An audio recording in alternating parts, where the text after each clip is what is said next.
జ్యోతిష్యం అనగానే గెస్సింగ్ ఏదో చెప్తారు. కొన్ని రాంగ్ అవుతాయి, కొన్ని తప్పు అవుతాయి. ఒక పెద్దాయన గూడా అన్నాడు. అవునండి, డాక్టర్ ఆపరేషన్లు చేస్తే 80% సక్సెస్ అవుతాయి.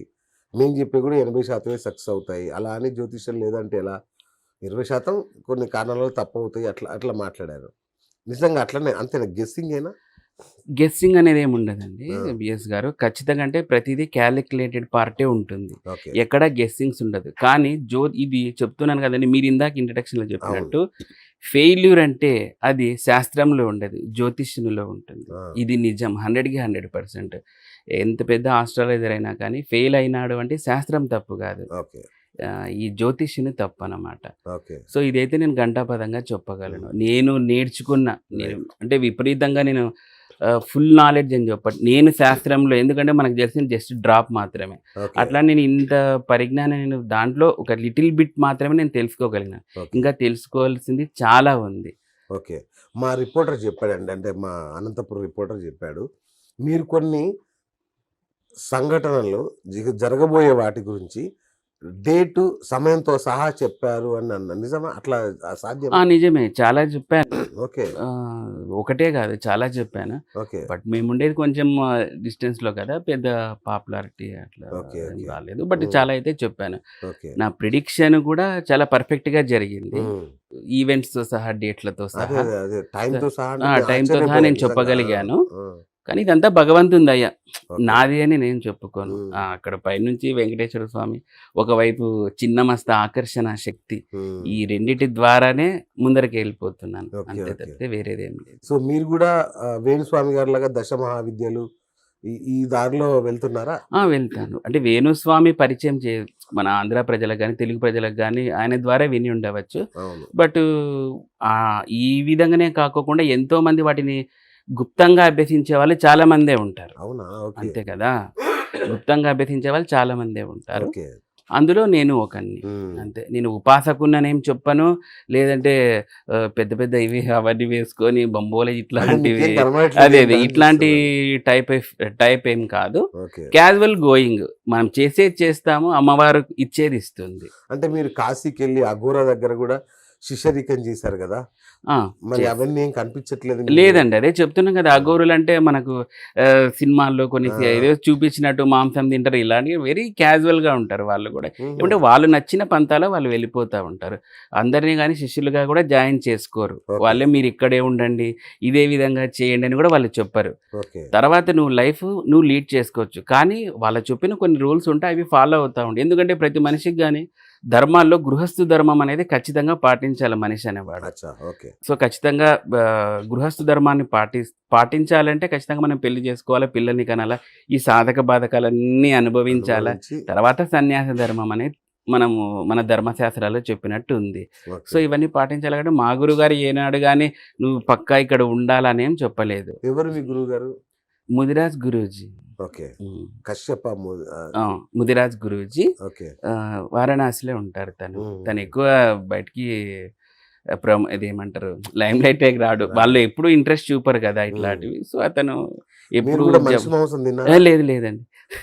నేను అట్లేం లేదు. ఆ ఆ! గోరలంటే మనిషి మాంసం వాళ్ళు ప్యూర్ వెజిటేరియన్స్ అండి. అదేంటండి? వాళ్ళు ప్యూర్ వెజిటేరియన్స్. ఇట్లా మనిషి మాంసం ఇట్లాంటివేం సార్ ఆ తినరు. స్కల్ అంటే వాళ్ళ పుర్రెలో అది తింటారు. జస్ట్ ఒక విద్యలో లిటిల్ బిట్ అంతే తప్పితే, అదే ఒక పరమావధిగా వాళ్ళు క్యానిబాలర్స్ లాగా లేదా ఇంగ్లీష్ సినిమాలలాగా తీసుకొని తింటారా ఇట్లేమీ లేదు. ఓకే. వాళ్ళ సాధన అది వేరే లెవెల్ ఉంటుంది. ఓకే. అదిలో కూడా నాకు తెలవడం కొంచెమే. మా గురువు నేర్పిస్తా ఉంటాడు. సో, ఈ మార్గంలో ఇట్లా ఉంటే వీళ్ళంతా ఎందుకంటే మోక్ష స్థితి కోసమే వీళ్ళెప్పుడూ ఆరాటమనమాట. వీళ్ళకి ఓకే. లైఫ్ ఇక్కడ ఉండాలని ఉండదు. సో, హ్మ్. వాళ్ళు మోక్ష స్థితికెళ్ళిపోవాలా ఓకే. అనేది వాళ్ళ తాపత్రయం అంతే. హ్మ్. అంతేగాని నేనేదో అఘోరదిగా శిష్యరిక నేను అఘోరుడిని కాదు. ఆ! అలా ఏం లేదు. నేను నా సో, లైఫ్ మీరు నేను అఘోరి కాదు. కాదు. ఓకే. మా గురువు ఆయనంతే. నేను నార్మల్ లైఫ్ నేను లీడ్ చేస్తాను. నాకు బిజినెస్‌లున్నాయి. ఓకే. మా ఊరిలో ఆ! మంచిగున్నా. నేనే అఘోరిని కాదు. ఆయన మా గురువు. రైట్. So, right. రైట్. కొంచెం నాలెడ్జ్ నాకిచ్చాడు. ఓకే. ఓకే. So right. అంటే మిగతా వాళ్ళలా కాకుండా మీరు బీటెక్ జేశారు. ఒక 4 మీ డిగ్రీలే ఒక పెద్ద పుస్తకంలాగా ఆ! ఉన్నాయి. ఆ! అన్నీ చదివి అంటే ఈ అస్పష్టమైన ఈ శాస్త్రం వైపు రావడం అంటే అస్పష్టమైన శాస్త్రం అయితే కాదు ఆ! అని అంటా ఉంటారు గానీ, అది అస్పష్టం కాదు. చాలా సుస్పష్టం. అవునా? ఆ! ఆ! మీరు ఈవెన్ ఈ క్షణానికి, ఈ గంటకి ఏం ఆలోచిస్తారో కూడా మీ డేట్ ఆఫ్ బర్త్ టైం ఉంటే పర్ఫెక్ట్గా చెప్పొచ్చు. ఇలాంటి నేను ఓపెన్ ఛాలెంజ్ చేసి ఎంతో మందికి చెప్పింటా. ఓకే. నాతో ఛాలెంజ్ చేసిన వాళ్ళు ఉన్నారనమాట. ఈ టైంకి నేను ఏం ఆలోచిస్తున్నాను చెప్పు అంటే వాళ్ళ డేట్ ఆఫ్ బర్త్ టైం చూసి లెక్కేసి ఈరోజు నువ్వు ఈ ఈ ఆలోచనలతో నీ బ్రెయిన్ ఈరోజు ఏవో కొన్ని ఆలోచిస్తారు కదా, అవును, అవును. అందులో ఎంతవరకు ఏ ఆలోచనలు అనేది మనకు పక్కాగా చెప్పేసేయచ్చు. అంత పర్ఫెక్ట్గా ఉంటుంది జ్యోతిష్యం అనేది. బట్ వా. దీన్ని స్టడీ చేయగలగాల ఎక్సలెంట్గా. చాలా సబ్జెక్ట్ ఫేవరెట్ సబ్జెక్ట్ లాగా దీన్ని తీసుకొని చదవగలిగితే వస్తుంది. మన లోకల్లో ఉన్నట్టు వీళ్ళ వేళ్ళ మీద లెక్కేసి అక్కడ ఉన్నాడు కుజుడు ఈడున్నాడు, రాహు ఇక్కడ ఉన్నాడు అంటే నడవదు. ఆ, అది కాదు, పర్ఫెక్ట్ లెక్కలుంటే శాస్త్రం తప్పదు. ఓకే. ఒకవేళ ఇది తప్పు అంటే అది జ్యోతిష్యునిదే కానీ శాస్త్రంది ఓ, కాదు. Okay, okay.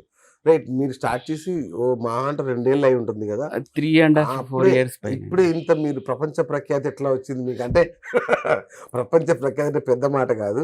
అంటే యుఎస్ నుంచి యూకే నుంచి కూడా మీకు కాల్స్ వస్తుంటాయి కదా. అదేనండి, ఇది మౌత్ పబ్లిసిటీ అంతే. నేను చెప్పిన క్లయింట్స్ ఉంటారు కదా, ఓకే, ఓకే. వాళ్ళు ఎక్కడికో మొన్న వైజాగ్ వాళ్ళకి ఏదో క్లయింట్ సమస్యలు ఉంటే చెప్పాను. వాళ్ళు ఎవరు ఎక్కడో ఉంటారు ఫారిన్లో. రేపు పలానా వాళ్ళు బాగా చెప్తారు, పలానా గురించి బాగా చెప్తారు అంటే వాళ్ళ నంబర్ తీసుకొని నాకు కాల్ చేయడము. Okay, okay. ఇక నుంచి నా క్లయింట్స్ ఇట్లా రకరకాల యుఎస్ ఉన్నారు, యూకే ఉన్నారు, నెదర్లాండ్స్, స్విస్ నుంచి అచ్చా. ఇట్లా కూడా కాల్స్. లోకల్ మొన్న అమెరికన్ కపుల్ కూడా వచ్చారనమాట. ఓకే. రోజు వాళ్ళకి ఆస్ట్రాలజీ లేదు, ఓకే. రెమెడీస్ ఉంటే మనం చెప్పినది మంచిగా వర్కౌట్ అయిందని చెప్పి ఓకే. ఎవరిని నమ్మాలంటే వాళ్ళు నమ్మేస్తారు. ఎందుకంటే వాళ్ళకి ఇన్సిడెంట్స్ కష్టం మనము అలాంటిది కోఇన్సిడెంట్ కదా. అయితే ఓకే. ఆటోమేటిక్గా వాళ్ళు మనం వద్దన్నా కూడా వాళ్ళు నమ్మేస్తారు. ఓకే. సో ఇట్లా నాకు ఫారిన్లో కూడా క్లయింట్స్ ఉన్నారనమాట. ఒక ముఖ్యమంత్రి మనవడి కుటుంబ సమస్యను కూడా తీర్చారని విన్నా. అవును, పేరైతే వద్దు. రైట్. బట్ ఎస్, వాళ్ళకి ఇంట్లో ఫ్యామిలీ మ్యాటర్స్లో ఇష్యూస్ ఉంటే ఓకే. వాళ్ళు నా గురించి తెలుసుకొని, అంటే చాలా గుప్తంగా నేనేం పెద్ద పబ్లిసిటీ కూడా చేయలేదు నేను, ఈవెన్ మా సైడ్ కూడాను. వాళ్ళకి నేను వాళ్ళ హోరోస్కోప్ చూసి సమస్య ఏంటి అని చెప్పాను. వాళ్ళ ఇష్యూ ఇంట్లో డైవర్స్ ఇష్యూలు ఉండే. ఓ, అది చాలా క్రోర్స్లోనే ఉండే అనమాట. అంటే అది భరణం అంటారు కదా, అవునవునవును. ఇట్లాంటి ఇష్యూస్ క్రోర్స్లోనే ఉండే. అది దానికి సాల్వ్ గురించి అని నా దగ్గరికి. రైట్. మీ గుత్తిలో రైల్వే స్టేషన్ ఉంది కదా, ఉంది. ఎయిర్పోర్ట్ ఉందా? ఎయిర్పోర్ట్ లేదు. ఇది ఇంటర్వ్యూ తర్వాత గుత్తి రైళ్ల సంఖ్య పెరుగుతుందేమో మిమ్మల్ని దర్శించడానికి. అట్లానేం లేదు. Serious అది గా? మనదేం లేదండి బిఎస్ గారు, స్వామి దయ.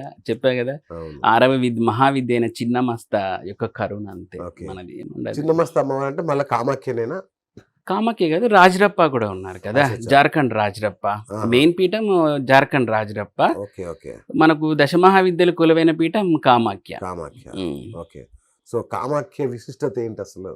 కామాఖ్య యోనిపీఠం గురువు గారు, Okay. అది మీకు కూడా తెలుసు. అవును. అది కామాఖ్య యోనిపీఠము. సతీదేవి బర్న్ అయినప్పుడు శ్రీ మహావిష్ణువు తన సుదర్శన చక్రంతో అమ్మవారిని 56 ఖండాలు చేస్తాడు. ఓకే. ఆ ఖండాల్లో ఒక్కొక్క పీస్ అనేది ఇండియా, ఇక్కడ పాకిస్తాన్ ఇటువైపు అంతా అవును. డిస్పర్స్ అవుతుంది 56 ప్లేసుల్లో.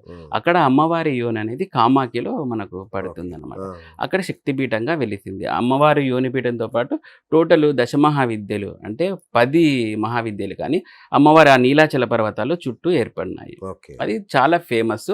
సంతానంలో కష్టాలు ఉన్న వాళ్ళకి అది కామాఖ్య అంటేనే మనకు సంతానం అంటారు. సంతానమే కాదు, అచ్చా. దశమహావిద్యల్లో తీర్చని ప్రాబ్లం లేదు.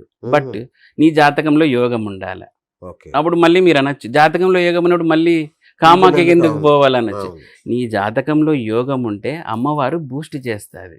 ఓకే. నువ్వు నీ జాతకంలో యోగం ఉండి నువ్వు ఎంతున్నా మీ ఊరిలో చిన్న చిన్న గుళ్ళకి అవి గోపురాలకి తిరుగుకుంటే ఫలితం రాదు. ఓకే. ఇప్పుడు మీ ఊర్లో శివాలయమో విష్ణువాలయమో ఉంటుంది, ఏదో చిన్న హనుమంతుని ఆలయం ఉంటుంది. మీ ఊర్లో ఏం చెప్తాడు, ఒక ప్రీస్టు, ఒక పండితుడు పలానా గుడికి తిరుగు అంటాడు, రిజల్ట్ రాదు.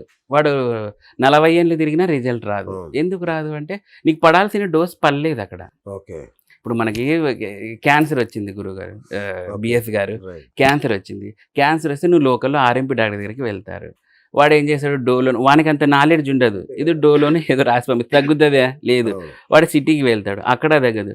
వాడు లాస్ట్కి ముంబై కానీ వెళ్తాడు, అవును. అక్కడ కూడా క్యూర్ కాదు. లాస్ట్ వాడు ఎక్కడికి వెళ్తాడు, అమెరికాకి వెళ్తాడు. అవును. ఎందుకు యుఎస్ఏ వెళ్తున్నాడు, వాడు డబ్బులు, వాడి ప్రాణం ముఖ్యము. అంతే అది కదా. ఏదో కనుక్కోవడానికి లాస్ట్కి ఏం తెలుస్తారు, క్యాన్సర్ అని తెలుస్తారు. ఇండియాలోనే తెలుస్తారు కానీ ట్రీట్మెంట్ ఇక్కడ లేదు. వాడు అమెరికాకు పోయి క్యాన్సర్ ట్రీట్మెంట్ ఇప్పించుకుంటాడు. Okay. ఇక్కడ నీకు డోలో 650 తగ్గిందా క్యాన్సర్, ఎందుకు దానికి పడాల్సినది ఏం మందు పడాలో కీమోథెరపీ ఇవే పడాలా, అవి ఎక్కడ దొరుకుతాయి? నీకు యుఎస్లో దొరుకుతాయి. ఇదే విధంగా ప్రతి మనుషులు కానీ మనకు లోకల్లో ఒక పండితుల దగ్గరికి వెళ్తారు. వాళ్ళు ఏదో పాపం వాళ్ళకున్న తెలివితో చిన్న చిన్న అవి తిరుగు, ఆ చెట్టుకు తిరుగు, పుట్టకు తిరుగు అని చెప్తారు. ఈ చెట్లు పుట్టలది ఈ యుగంలో పనిచేయవు.